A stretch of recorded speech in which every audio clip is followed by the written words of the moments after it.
Hi everyone, my name is Lebo Mabelebele. Welcome to the Black Booth. Today is the 25th of June, where we'll be talking about vitiligo. I'm from Gauteng in Pretoria, in Cullinan.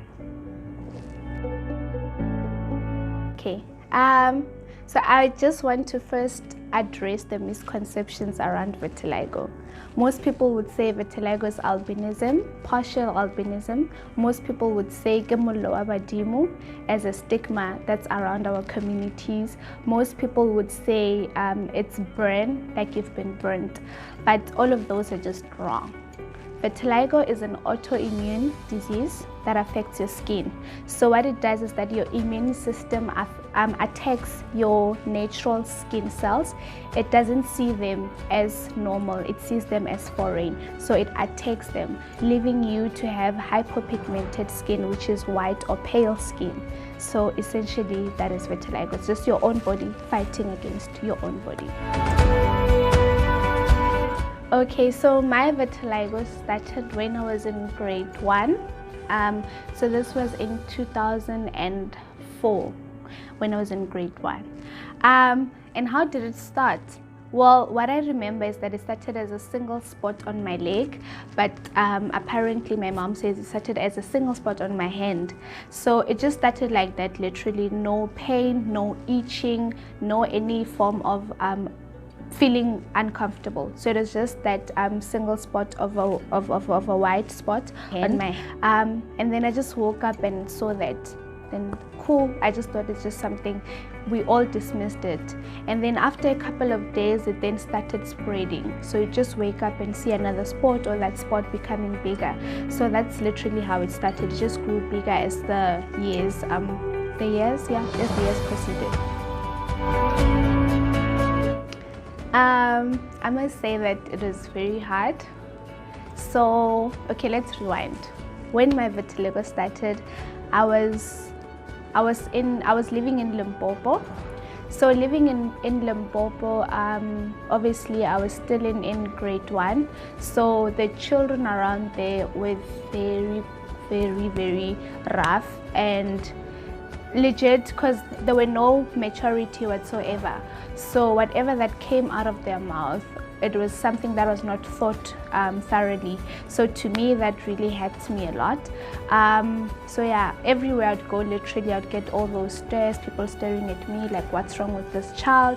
And with it being a very rural place, there was not much of medical advancement. So everywhere I'd go, they would say it's a birthmark, of which is like a contradiction because I was not born with it. So, and people would come up with their own conclusions that I was burnt by the ancestors. As I mentioned, they would say gemolo abadimu. So it was very hurtful because I thought to myself, what did I do at such a young age to be told I'm being punished by my ancestors? So it was very hard. So it was also, school was not nice at all, because during lunchtime I'd get all these stares and all these insults from my my schoolmates. Okay, so the next year I moved to Gauteng in Cullinan. I thought things would be better, but things just got worse. So obviously I was going to a new school. And in that school I was the only person with vitiligo, or any other rare skin condition for that matter. So it was very hard because I had to adapt to this new place, new school, and I have to also adapt to how people are going to treat me. So it is very hard. I remember randomly I'd start crying in class because I just could not take it anymore, because it was just a lot. So even in the streets, people would stare at me, telling me to use different regimes in order for me to be fine. It was very hard.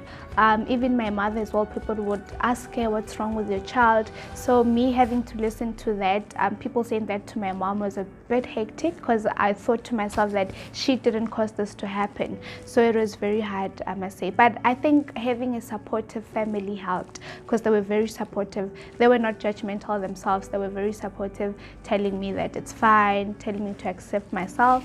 So it made it easy. And then in 2010, I moved to high school.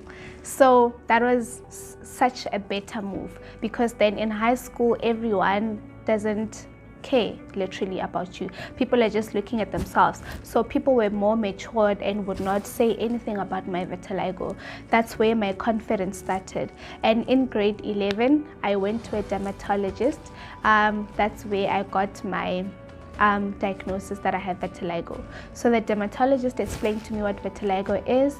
I think me knowing exactly what was wrong with me made me to accept myself and gain confidence, because then I was able to start wearing my skirts at school, because back then I would not wear my skirt at all. I would always wear pants trying to cover myself up. So my mother would always encourage me to wear my skirt, but I would not want at all, because then my vitiligo would show. So I always made sure that I covered myself.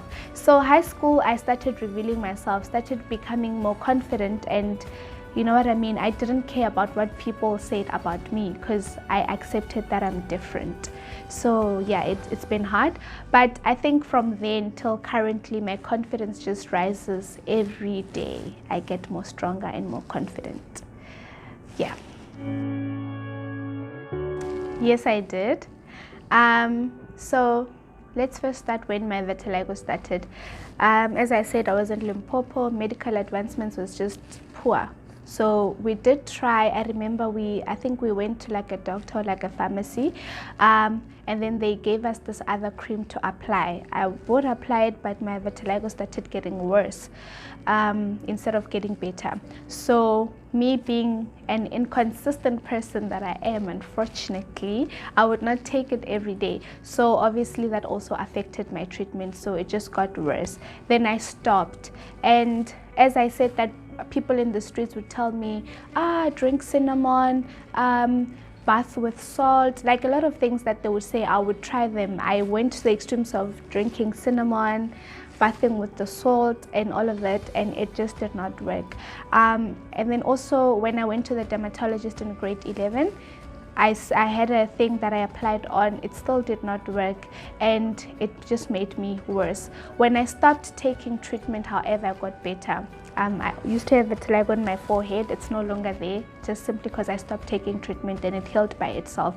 Even now, it's healing slowly by slowly.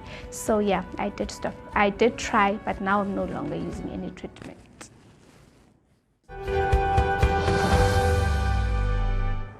So, would you consider yourself an vitiligo activist?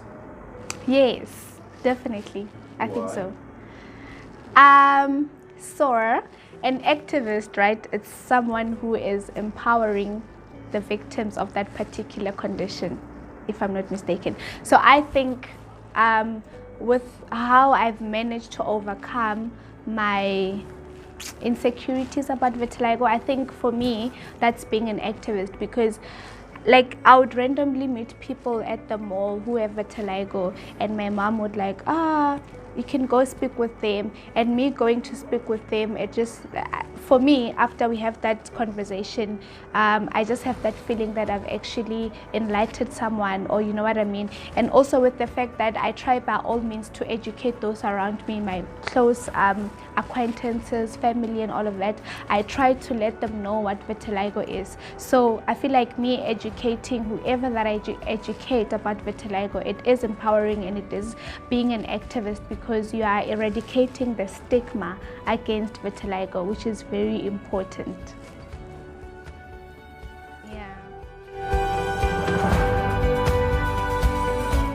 Tell us about World Vitiligo Day and its significance. Okay, so World Vitiligo Day, it happens on every 25th of June every year. So as the name depicts, it's celebrated worldwide. So this is where we celebrate vitiligo, where we celebrate the uniqueness behind the condition, and then also where people raise awareness. It mostly happens in Texas, where you have conferences of vitiligo and all of that. In SA, it's very limited, of which is something that I appeal to vitiligo people, everyone out there who's interested, to take initiative in, because it's very it's just not feasible that it can only be done in Texas, whereas vitiligo is a worldwide thing. So I feel like we as a country we also need to take charge in also promoting awareness for vitiligo. Ooh, that's a blooper. That's a bloop. Hey, wait, the religious up. Okay, I'd like to send a shout out to my parents, shout out to my brother, yeah, for being with me throughout my whole journey, motivating me to be strong and yeah, to accept who I am. Shout out to the Beyond Vitiligo group for motivating the 25th of June and making sure that it's spread out internationally. Yeah, shout out to everyone living with vitiligo and any other rare condition out there.